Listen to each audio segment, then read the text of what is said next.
ჩვენი თემაა ვექსილოლოგია.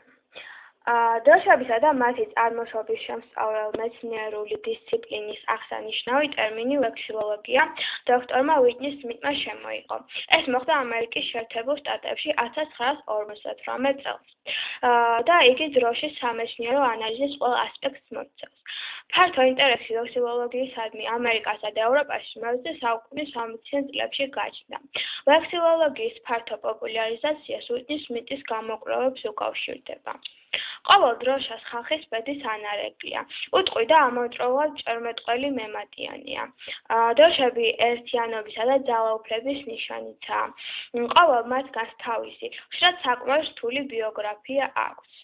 დროშები ინფორმაციის დაგროვებისა და შენახვის შემდგომ გადაცემის ერთ-ერთი სიმბოლური სისტემაა.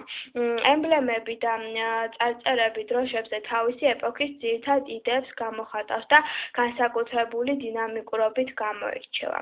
დროშებზე არსებული სიმბოლოები და დევიზები ქვეყნის საშინაო და საგარეო მდგომარეობის მიხედვით სწრაფად იცვლება.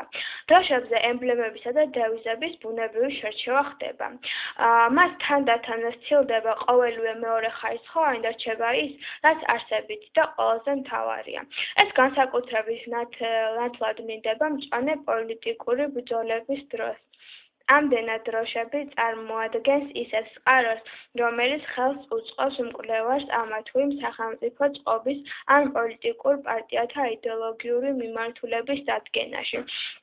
მათ შეუძლიათ სოციალურ-პოლიტიკური პროცესების განსაზღვრული პერიოდიზაციის მოცემა. დროშა თავისი შინაარსით არის სახელმწიფო, სამხედრო საზღვაო, სასიგნალო, სავაჭრო და სხვა. სახელმწიფო დროშა სახელმწიფოს ოფიციალური განმასხვავებელი ნიშანია და იგი მისი სუვერენიტეტის სიმბოლოდ მიიჩნევა. სამხედრო დროშა. სამხედრო დროშა სამხედრო ნაწილის სიმბოლოა. იგი როგორც მებრძოლთა შეკრებისა და გაერთიანების ნიშანი გაჩნდა ძველ აღმოსავლეთის სახელმწიფოებში, ინდოეთში, ჩინეთში და სხვა. სამხედრო საზღვაო დროშა. სამხედრო საზღვაო დროშა განსაზღვრავს თუ რომელ სახელმწიფოს შეიარაღებულ ძალებს განეკუთვნება სამხედრო ხომალდი. იგი ძველ რომში გაჩნდა და საბოლოოდ მე-16 და მე-18 საუკუნეებში დამკვიდრდა. დროშათა უმრავლესობა უშუალოდ უკავშირდება სამხედრო ისტორიას. უპირველეს ყოვლისა როგორც მოვლენათა მონაწილეს და შემდგომ როგორც სამხედრო დიდების მატიანეს.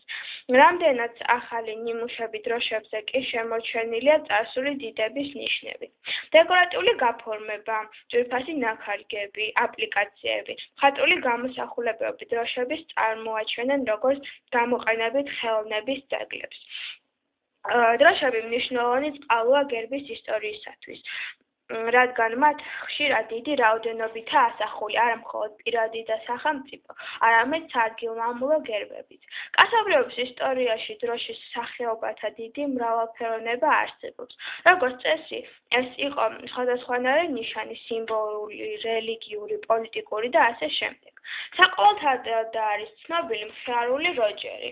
ეს არის მეკობრეთა შავი დროშა, თავის ქალითა და გადაჯვარებული ძვლებით, რომლის დანახვაზე საუკუნეების მანძილზე მეზღვაურებს სისხლი ეყინებოდა. ძველი აღმოსავლეთის ქვეყნებში ხის ტარზე ამაგრებდნენ ღმერთებს. ყველაზე მეტად კი ეს იყო ღვთის ღვთაების გამოსახულება და ასევე იყო სხვადასხვა ემბლემების. დროშათა ანალოგიური ტრიპები შემორჩა ანტიკურ სახელმწიფოებსაც.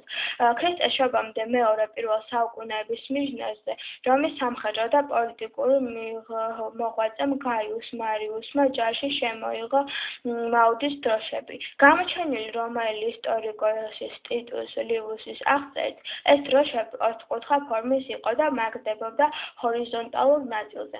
დროშას სწორედ ამ სახეობას ეწოდა ვექსილიუმი. დროშათა ისტორია საკმაოდ საინტერესოა და როგორც უყვაღლში, ყველა ქვეყანას აქვს თავისი დროშა, რომელიც ინახავს ამ ქვეყნის ისტორიას. ასევე საქართველოს დროშის წარმოქმნას აქვს ძალიან საინტერესო ისტორია. ესე იგი, ქართული დროშებისათვის ტრადიციული იყო წმინდა გიორგის გამოსახულება. წმინდა გიორგი მეომარ ღვთაებათა შესატყვისი იყო და მისი გამოსახულებები დროშებზე მოთავსება ბრძოლაში მისი მფარველობის მოპოვებას ნიშნავდა. როგორც ვარაუდობენ, შეძლებელია თეთრ დროშაზე ჯვრის გამოსახვა დავით მეოთხე აღმაშენებლის დროს შემოიღოთ. მას როცა საქართველომ ჯვაროსანთა მსგავსად წმინდა გიორგის მფარველობა მიიღო, რაც სიმბოლურად საჩქონზე წითელ სწორი ჯვარს გამოიხატა. 1375 წელს ბარსელონაში ანონიმ კატალონიელ ბერს გამოუქვეყნებია მსოფლიოს ქვეყნების უძველესი ატლასი. ეს ატლასი დღესდღეობით მადრიდის ბიბლიოთეკაში ინახება.